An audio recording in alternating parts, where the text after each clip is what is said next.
जो आपका हिंदी का पेपर होने वाला है, तो स्टूडेंट आज हम बात कर लेते हैं आपके हिंदी के पेपर की। तो स्टूडेंट्स आपका जो हिंदी का पेपर है उसका पूर्णांक आपका 80 नंबर का रहने वाला है। और साथ एक तो लाइक और शेयर ठोक दीजिए, महाकाल का लाइक और शेयर ठोक लीजिए। पूरा साल मेहनत करता हूँ आपके लिए बेटा, ऐसा नहीं चलेगा, ऐसा नहीं चलेगा। आपको जो हिंदी में समय मिलने वाला है वो आपको 3 घंटे का मिलने वाला है। और जो आपके हिंदी में क्वेश्चन आने वाले वो आपके 23 क्वेश्चन आने वाले। तो स्टूडेंट बहुत ही मोस्ट इंपोर्टेंट पेपर मैं आपको बता रहा हूँ। और स्टूडेंट्स देख सकते हैं आप कक्षा 11वीं त्रैमासिक परीक्षा 2022-23 सेट ए की बात करने वाले हैं। और स्टूडेंट्स मेरे पास सभी प्रकार के सेट उपलब्ध हैं, तो सेट ए भी उपलब्ध है और सेट बी भी उपलब्ध है। तो चैनल को सब्सक्राइब एवं वीडियो को लाइक कर दें, तभी आपको सेट बी मिल पाएगा। तो स्टूडेंट्स इस पेपर का PDF और सॉल्यूशन सभी इस वीडियो में हम देखने वाले हैं। और साथ ही स्टूडेंट्स आपका जो माध्यम रहने वाला है वो हिंदी रहने वाला है। तो स्टूडेंट देख सकते हैं आप निर्देश पढ़ सकते हैं, निर्देश सभी प्रश्न करना अनिवार्य है। और स्टूडेंट्स बहुत ही मोस्ट इंपोर्टेंट पेपर आपके लिए होने वाला है। तो स्टूडेंट इस पेपर को यदि आप पढ़ लेते हैं अच्छी तरह से तो आपके 80 नंबर का एग्जाम है, तो इसमें आपके 50 से 60 नंबर का फंसने वाला है। और साथ ही स्टूडेंट्स आप अपने नोटबुक को भी अच्छी तरीके से रिवीजन कर लें, तभी आपका हिंदी परीक्षा में जो त्रैमासिक पेपर होने वाला है वो काफी धमाकेदार होने वाला है। तो स्टूडेंट चलो देरी न करते हुए वीडियो को शुरू कर लेते हैं। तो स्टूडेंट जो आपका पहला क्वेश्चन है इसमें, तो पहला क्वेश्चन आपका स्टूडेंट क्या है जो देख लेते हैं हम। पहला आपका क्वेश्चन होने वाला है, सही विकल्प चुनकर लिखिए, 6 नंबर में है। तो पहला है लता मंगेशकर जी के पिताजी का नाम क्या था। तो स्टूडेंट जो इसका सॉल्यूशन है वो मैं वीडियो के एंड में दे दूंगा। तो स्टूडेंट आप वीडियो के एंड तक बने रहें। और यदि आपने चैनल को सब्सक्राइब नहीं किया तो चैनल को सब्सक्राइब एंड वीडियो को लाइक कर दें। तो स्टूडेंट लता मंगेशकर जी के पिता का क्या नाम था। दीनानाथ मंगेशकर, अमरनाथ मंगेशकर, रामनाथ मंगेशकर, अमरनाथ। तो इसमें स्टूडेंट जो राइट आंसर होगा वो मैं वीडियो के एंड में बता दूंगा। इसके बाद आपका प्रेमचंद जी का मूल नाम क्या था। धनपत राय, गणपत राय, कृपाल राय और रामदास राय। इसके बाद है तीसरा, मीरा के आराध्य प्रभु कौन थे। राम, कृष्ण, बलराम, शिव। तो स्टूडेंट ये तो बहुत सिंपल है, इसमें कृष्ण कर लेना। स्टूडेंट्स मैं इसका सॉल्यूशन पूरा संपूर्ण सॉल्यूशन वीडियो के एंड में दे दूंगा, तो जल्दी से चैनल को सब्सक्राइब एंड वीडियो को लाइक कर लें। और यदि इस पेपर की PDF चाहते हैं तो मैंने डिस्क्रिप्शन में इस चैनल की जो इस पेपर की PDF डाल दी है, तो वहां से इसे प्राप्त कर लेना। इसके बाद है चौथा, कबीर ने ईश्वर के कितने रूप देखे। 1, 2, 3 अनंत। इसके बाद है आपका 5वां, मीरा ने श्री कृष्ण को किस रूप में स्वीकार किया है। ईश्वर के रूप में, पति के रूप में, सखा के रूप में, आराध्य के रूप में। इसके बाद 6वां देख लें, महाकाव्य में सर्गों की संख्या कितनी होती है।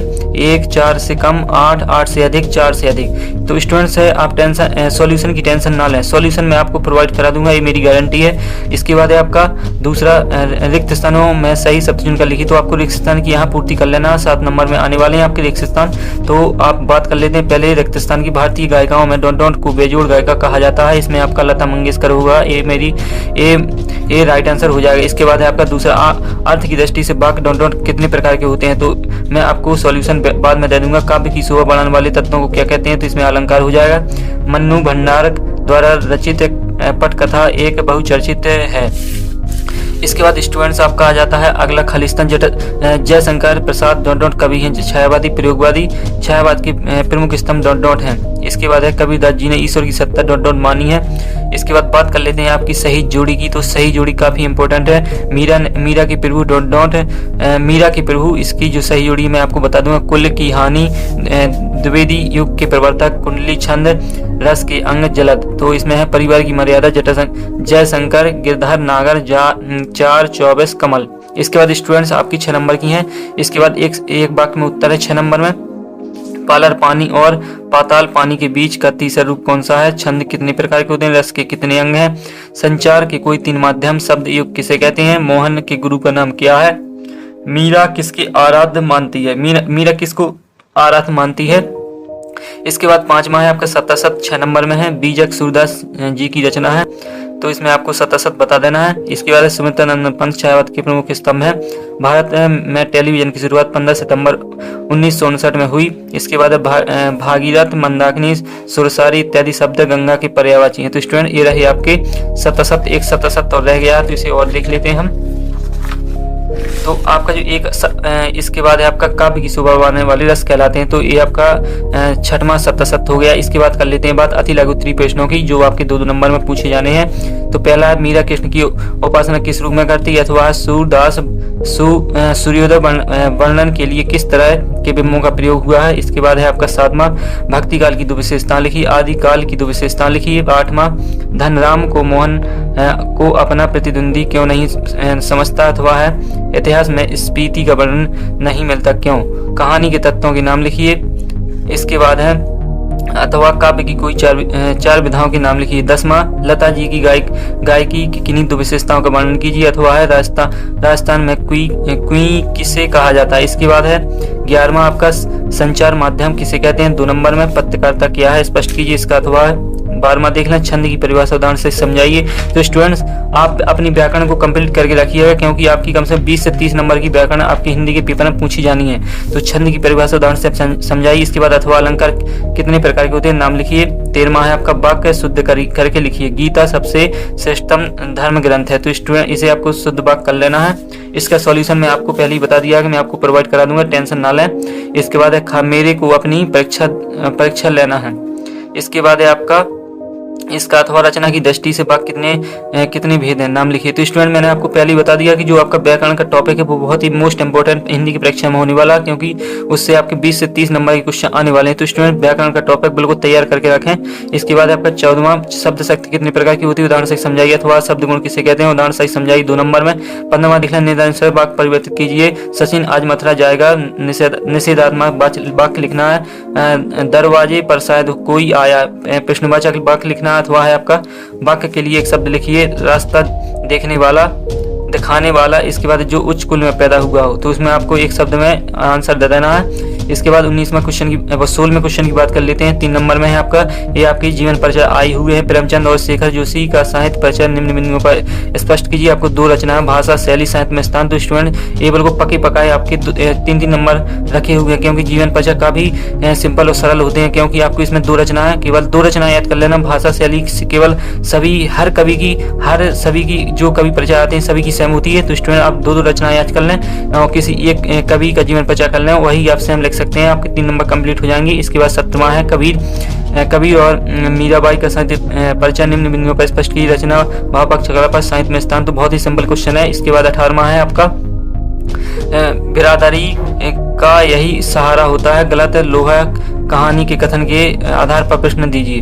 तो स्टूडेंट इसमें है किसने किससे कहा, किस प्रसंग में कहा गया है, क्या यह कथन सार्थक रहा। तो इसके आपको आंसर देना है। इसका अथवा है आपका महाकाव्य की प्रमुख विशेषता लिखकर 4 महाकाव्यों के नाम लिखिए। 19वां क्वेश्चन है आपका इसमें आपको गद्यांश छांटने को आया है। तो गद्यांश आता है, गद्यांश के आंसर उसी में मिल जाते हैं। तो स्टूडेंट आपको कोई टेंशन लेने की जरूरत नहीं है, और छांटते तो बन ही जाता होगा, क्योंकि आप 11वीं के स्टूडेंट्स हो। 11वीं के स्टूडेंट्स पे इतना तो बनना ही चाहिए कि गद्यांश आए तो उस पर उसके सही आंसर छांटते बनना चाहिए। तो कोई बड़ी बात नहीं है, बहुत ही हल्की बात है।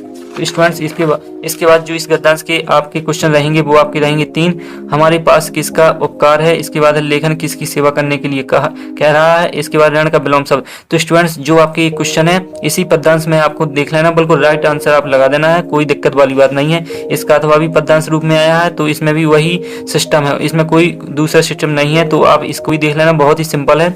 इसके बाद 20वां क्वेश्चन की बात कर लेते हैं। तो इसमें आपको अर्थ लिखना है। तो अर्थ जो आता है वो आपका है 4 नंबर में। तो इसमें आपको लिखना है संदर्भ, प्रसंग और व्याख्या। तो स्टूडेंट ऐसा नहीं है कि आपको केवल संदर्भ लिख दें तो आपको 4 नंबर मिलेंगे, ऐसा कुछ नहीं है। आपको पूरा संदर्भ, प्रसंग और व्याख्या पूरी करनी होगी, तभी आपको 4 नंबर मिलेंगे। तो इसके अथवा में भी आप 2 में से किसी एक का अर्थ लिख सकते हैं जो आपको सिंपल लगे। तो स्टूडेंट्स हिंदी बहुत ही मोस्ट इंपोर्टेंट जो पेपर है आपका, बहुत ही अच्छा आने वाला है। और साथ ही जो 21वां क्वेश्चन गद्यांश की संदर्भ, प्रसंग सहित व्याख्या कीजिए 4 नंबर में। तो जो इसमें आपका पद्यांश में से आया है अर्थ लिखने के लिए, इसमें आया है आपका गद्यांश से, तो इसमें भी आपका 4 नंबर में आएगा गद्यांश से। तो आप 2 गद्यांश दिए गए हैं, इसमें से आपको जल्दी से संदर्भ, प्रसंग सहित व्याख्या लिख देना है। और साथ ही स्टूडेंट्स है बहुत ही सिंपल रहता है, संदर्भ, प्रसंग और व्याख्या लिखना है, इसमें कोई बड़ी बात नहीं है। इसके बाद आपका 22वां है। 22वां आपका है आप सुदामा नगर भोपाल में रहते हैं, आपके मोहल्ले में गंदगी व्याप्त है जिससे बीमारी फैल रही है। सफाई व्यवस्था हेतु मुख्य स्वास्थ्य अधिकारी को नगर निगम को पत्र, तो आपको पत्र लिख देना है जो अपने मोहल्ले में सफाई करवाने के लिए नगर निगम को। तो आपके 4 नंबर पक्के हो जाएंगे। तो ये आपका ये मान सकते हैं आपकी ये आपका आवेदन पत्र आता है जो छुट्टी के लिए लिखना पड़ता है। तो एक ही मैटर रहता है, आप किसी भी विषय पर आ जाए तो थोड़ी सब्जेक्ट बस चेंज हो जाता है। तो स्टूडेंट इसका जो अथवा स्टूडेंट्स इसमें भी आपको आपके क्षेत्र में अधिक वर्षा से हुए नुकसान से दुखी पिता को पत्र लिखना है। इसके बाद बात कर लेते हैं इस पेपर के आखिरी क्वेश्चन के लिए विषयों में से किसी एक विषय पर निबंध लिखिए 4 नंबर में। तो स्टूडेंट निबंध लिखना तो बहुत ही इजी बात है, इसमें कोई बड़ी बात नहीं है। तो आपका जो पहला क्वेश्चन है वर्तमान समस्या कोरोना, तो कोरोना के बारे में तो सभी लोग जानते हैं कि कोरोना के समय कौन कौन सी समस्याएं पैदा हुई लोग बाग को, तो आपको आराम से आप लिख सकते हैं। और पर्यावरण प्रदूषण, ये तो बहुत पुराना निबंध है और आप सिंपली सा बन जाएगा। इसके बाद विज्ञान और समाज, तो विज्ञान के बारे में भी आप जानते हैं, समाज के बारे में भी आप जानते हैं। मोबाइल इंटरनेट, जो आप डेली रोजाना यूज करते हैं मोबाइल इंटरनेट, इसके बारे में भी आप 100% जानते हैं। इसके बाद जल ही जीवन, पानी के बारे में और ज़्यादा जानते हैं। तो स्टूडेंट्स टेंशन लेने की कोई ज़रूरत नहीं है, हमने पूरा पेपर आपको बता दिया है। तो स्टूडेंट इसका सॉल्यूशन मैं वीडियो के एंड में नहीं दे पाऊंगा क्योंकि वीडियो काफ़ी बड़ा हो गया। तो अगले वीडियो में मैं आपको इसका संपूर्ण सॉल्यूशन दे दूंगा।